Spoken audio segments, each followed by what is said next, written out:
Welcome to the Mac Sports Attack. I am your Mac, the Mac himself, Marvin Allen Cox, here giving you the sports news, the sports attack. It is officially draft week. Today is Thursday, and the draft is the 22nd, next Thursday. So we have 1 week left to get some draft ideas and considerations together. Now, today I'm going to be talking about my Orlando Magic and what we can do. Now, we've been having plenty of episodes here about what can happen in the draft. We have 6 and 11, some primetime picks that can hopefully grab us some great players. If we were to stay at those picks, I have Thompson and Grady Dick at 6 and 11, which I would think would be good fits for our team and franchise, as we do need a real point guard to back up Fultz as well. And we need a shooting guard. We need a 2 guard. We need a scorer. This has been an Orlando Magic problem for a very, very long time. I can't remember the last scorer we had, actually. Maybe Rashard Lewis, Turkoglu, somebody in the past. So we need a scorer, Grady Dick, shooting guard, maybe that can happen. But we're not talking about the draft possibles today. We're talking about a big splash, a big move that will send us over the top. We already got 2 budding stars on our roster with Wagner, with Banchero, and they're both at the forward position. So they need some help at guard. We're loving what Markelle Fultz has turned into. He's turning into a solid guard again. Slowly coming back from injury, getting over his rough NBA past. It's been rough for him. So what will make us over the top? We've had a short rebuild. We've been lucky. It's only been 3 seasons. It's been 3 long seasons with no playoff basketball, and it's time to end that this upcoming season. We barely missed it this year. Maybe the start of the season killed us when we lost too many games too early and we were playing catch-up. But down the stretch, we were one of the best teams in the NBA, and we hope to build on that next year. So hopefully Banchero, Wagner, and the boys are maturing and growing. But we need something to bring us along, to help bring us to the top. And there are some hot names on the market. They're talking about now that the Pelicans may be willing to get rid of Zion Williamson, as they want to move up to number 3 with the Pelicans to get Mr. Scoot Henderson, who I think we should trade 6 and 11 for if we stay in the draft. There's been plenty of rumors. Bradley Beal has been a choice of being moved around. He's a scorer. Hey, Orlando. But he gets paid a lot of money, in the $50 millions. So what can we do to make us splash? Well, just this week, last week, Damian Lillard has talked about him, potentially going to the Heat, going here, going there. Why not another Orlando team? He said he needs help, guys. We got it. Help in positions he doesn't play either. Banchero, Wagner, Wendell Carter. We have some great forward and center talent right now. It is time to clear up the guard position. Damian Lillard to the Orlando Magic will set us over the top, and we will make the playoffs again. Guaranteed. Damian Lillard with this young core. Now, people say it will be detrimental. I did put this trade idea on the community, on Bleacher Report, the Orlando Magic community, and boy, did it cause a stir. A lot of people shut it down. Oh, he gets paid too much. We can't fit. He wouldn't fit on our team. Oh, he'll be a detriment to the team. Da, da, da. Let's talk about it, guys, and see if this trade is possible. I got some numbers for you here. I got some things for you here. First, let's talk about how they said he's a detriment to the team and it will stunt the growth of the young core. That's incorrect. Damian Lillard averaged over 7 assists last year. Nobody was even close to that on our roster this year. Markelle Fultz was the closest, and he averaged 5.5. And after that, you go all the way down to about 4.5 with Cole Anthony. So already we see that he's going to have a huge extra playmaking ability, and it's going to help Banchero, Franz Wagner grow even more. It's going to give our team playoff experience. Yes, We've had young talent in the past, but what have we done with it? We have not made the playoffs in 3 seasons, and we've made the playoffs only twice in the last 11 seasons, which is very damning. And to make it even worse, we have not won a playoff series since 2010, guys. Since 2010, we have not won a playoff series. That's terrible. That's horrid. I mean, how can we build off of that? How can our players really grow if we're not taking them to the playoffs to get experience? You know, missed the playoffs from 2013 to 2018, made it 19 and 20, and then missed it the last 3 seasons, 2 out of the last 11 years. We talking about stunning growth. How about exciting growth? How about making it a situation where they're growing 2 times as fast with playoff experience? Imagine Paolo Banchero in his 2nd season going into playoffs and winning a series, looking up to a player, seeing how Damian Lillard works, seeing how, all the players can learn from that. Playoff experience, mentorship. That's what Damian Lillard would bring to this young nucleus, this young core. And who's to say if we use these 2 draft picks, are they going to be a playoff team? Eventually, we're not making the playoffs for a certain amount of time, and we have to sign players to longer contracts again. We got to make something work, guys. So, yes, let's talk about the trade itself. What would incentivize the Portland Trail Blazers to allow Damian Lillard to come play for us here in the O? I got a trade package for you right here. So, let's break it all down. Salary, trade. I'm going to give you the trade first, and then we can talk about the salary after. So, Portland Trail Blazers have the decision to make. There's only 2 routes they're going to go. On one hand, Mr. Damian Lillard has said he is not going to be part of a rebuild. He's ready to win now. He doesn't care what they do at number 3.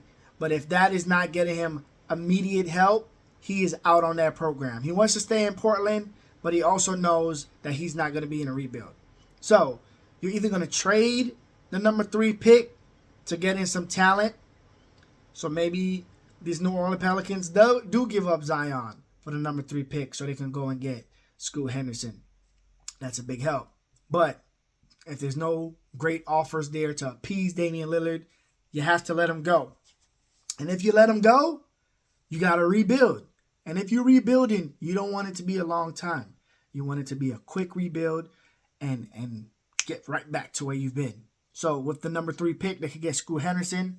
So let's give them some more young talent, young nucleus, so they can grow and get back to the playoffs quickly. A quick turnaround like us.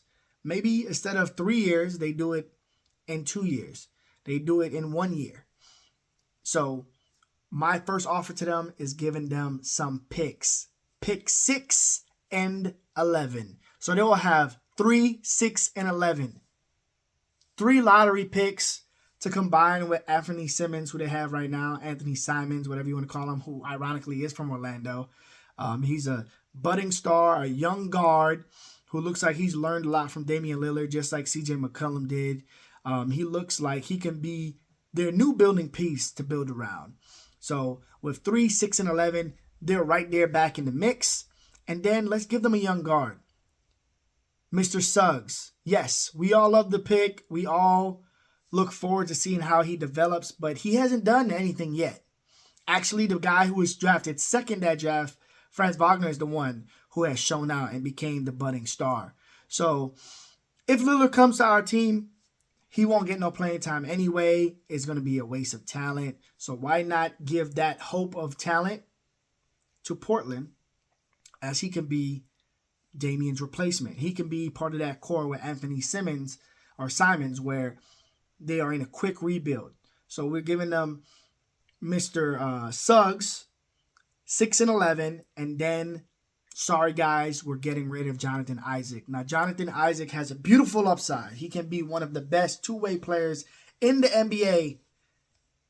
That, of course, is if he gets on the court. And for Orlando, he's not been on the court. Let's be real. Yes, he played a couple games this season, but do we really count that? 5-10 games, that doesn't count for me. So for the most part of 3 years, Jonathan Isaac has not been on that floor. It's time for a new scenery. Maybe we do what's right for him and our team and let him go and flourish somewhere else. Maybe that change of scenery will help him, mentally somehow overcome these injuries. And the ceiling for him is high. So Portland would know that. The NBA knows that. And I think just selling the ceiling alone of Jonathan Isaac is something they'd be very much so interested in.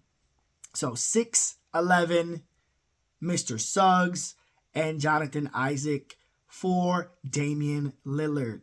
If it's a problem, hey, we have 2 first-round picks in 2025 as well. So 6'11" and a 2025 pick should be enough on the pick side. A budding young star in Suggs, who do you hope you can develop, as they have proven they can develop guards well with Simons, with Lillard, with CJ McCollum, who they already traded away, and a guy with a great ceiling, Mr. Jonathan Isaac. I think that is a great trade that is fair for the Portland Trailblazers, and us getting in return Damian Lillard, a Hall of Famer, a superstar. This can be our next T-Mac, who we didn't really draft, that came in. This could be our next Penny Hardaway. Look, we got the one on, the T-Mac and the Penny Hardaway. Maybe this is symbolism. Maybe this is the basketball gods reaching down and blessing us with this talent. That's it. There you have it. The beautiful trade. 6'11", Suggs, Jonathan Isaac, and maybe a 2025 first-round pick for Mr. Dame Time Lillard. Once he comes into Orlando, we automatically are a team to be taken serious. It automatically changes the culture. It automatically changes the mentality of everybody in the organization and the team. A lot of people were yelling at me online, how the hell does this work financially? Let me tell you how. So, Jonathan Isaac traded, that's $17 million. That'll be off the books, going in the other way. And Mr. Suggs getting traded is another $7 million going off the books as well. RJ Hampton, obviously we let him go. His $2 million is coming off the books. Terrence Ross was traded at the end of last season. His $10 million is coming off the books from last year's salary cap. And Patrick Beverley's $13 million is coming off the books from last year as well. So if you add that up, that is $49 million that will not be transferring over from last year to the next season. And Dame makes $45.6 million. Guess what, everybody? It works. It works. I'll even tell you the salary cap information here so you won't get too crazy and stop screaming on me on the Orlando Magic community. With this trade, we will still be $32 million under the tax. We will still have $4 million in cap space. Our roster cap will be $129 million, which is well under the $133, I believe it is. So yeah, our total cap is $129.8 million. We have $4 million in cap space, so we could probably get 1 or 2 veterans to fill out the roster if need be. And we are well under the tax, the luxury tax. So guys, realistically, this trade works. Financials work out. The trade compensation works out. Let's make it happen, Orlando. Call Portland on the phone. Give them the offer. Let's see what we can do. A lot of people, hey, Marvin, Mac Sports Attack. That's a lot of picks that you're trading there. You can be tarnishing our future by doing so. Don't fret, my friend. Don't fret. Us Orlando Magic, we own all of our picks up until 2030. We have no problems with the picks there. We are not damaging our future. We are not selling out. We could give them 3 first-round picks comfortably, give away Suggs and Jonathan Isaac, and still be set up for the future. So not only will we be making the playoffs, bringing playoff experience to our culture, to our organization, we still are set up for success in the future with first-round picks in every year upcoming. You know, places like the Minnesota Timberwolves don't have any of their picks. The Los Angeles Lakers don't have any of their picks. There's a lot of organizations who have sold their soul to bring in talent. And hey, it's worked. The Los Angeles Lakers had a championship a couple years ago. So Why can't it work for us? Why can't we become a championship contender, a playoff contender? What would the roster look like? Damian Lillard at point, Markelle Fultz at the 2. Really, they're just going to look very similar to Damian Lillard and CJ McCollum. He finally has help with Franz Wagner at the 3, Paolo Banchero at the 4, and then we have Wendell Carter Jr. eating up all the rebounds for us at the 5. Bench looks like Cole Anthony at point, Gary Harris at the 2. We have Chuma Okeke or Caleb Houston at the 3. Bol, he has to step up next year, being the number 4 off the bench. And we have Gaga to fill out the roster. So, guys, this works splendidly. Everything checks out. The salary checks out. The compensation checks out. Keeping our future intact checks out. I think the Orlando Magic will be a great place for Damian Lillard. He'll be in a sunshine state. No state tax. I mean, there's really a no-brainer to me. And hopefully, after you see this video, it's a no-brainer for you. So, Orlando Magic fans, please chime in. Let me know your thoughts. Let me know your considerations. Let me know your concerns. I have a strange feeling that there's going to be a lot of negative comments under this video. But hey, that's what we're here for, baby. Look, thank you for tuning in to the Mac Sports Attack. I am the Mac, Marvin Allen Cox himself. Please like, comment, share, and subscribe. And hopefully you love this trade idea.